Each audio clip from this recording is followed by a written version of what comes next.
কি অবস্থা? তোমার জন্য কি একটু হেল্প লাগবে বলছি না? এবার আমাকে সবটা খুলে বলো।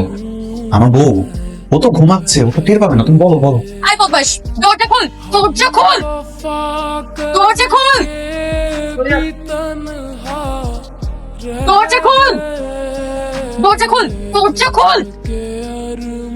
কি ব্যাপার, কি হয়েছে? একটু কি ঠিকঠাক মতো টয়লেটটা ব্যবহার করতে দিবা না? কার সাথে কথা বলতেছিলি তুই? আমি কার সাথে কথা বলবো? আমি কি বাথরুমে মোবাইল নিয়ে আসছি? আমি স্পষ্ট শুনছি তুই কার সাথে কথা বলতেছিলি। কই দেখি। আরে আরে, তুমি বাথরুম থেকে বেরো না, কি করতেছো? আমি তো বাথরুমে আছি নাকি? শোন।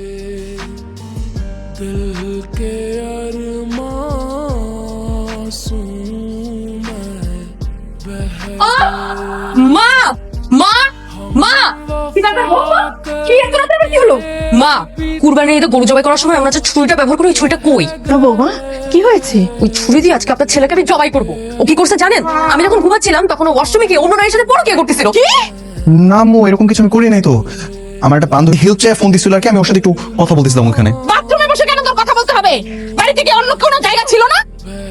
তোর কেন এত হেল্প করা লাগবে? হ্যাঁ, আর তোর কেন এত মেয়ে বান্ধবী থাকবে? কেন? হ্যাঁ বল। আমার ভুল হয়ে গেছে, আমি জীবনে এরকম কিছু করবো না। এইবার মতো মাফ করে দিতে আমারে। বৌমা মাপ চেয়েছি, এবারের মতো মাফ করে দাও। না মা, কয়লা দিলে কখনো ময়লা যায় না। যাবে যাবে, এইবার সব ময়লা যাবে, সব সব ময়লা যাবে। কথা দিতেছি এরকম ভুল আর করবো না। এবার মতো মাফ করে দাও। কথাটা যেন মনে থাকে।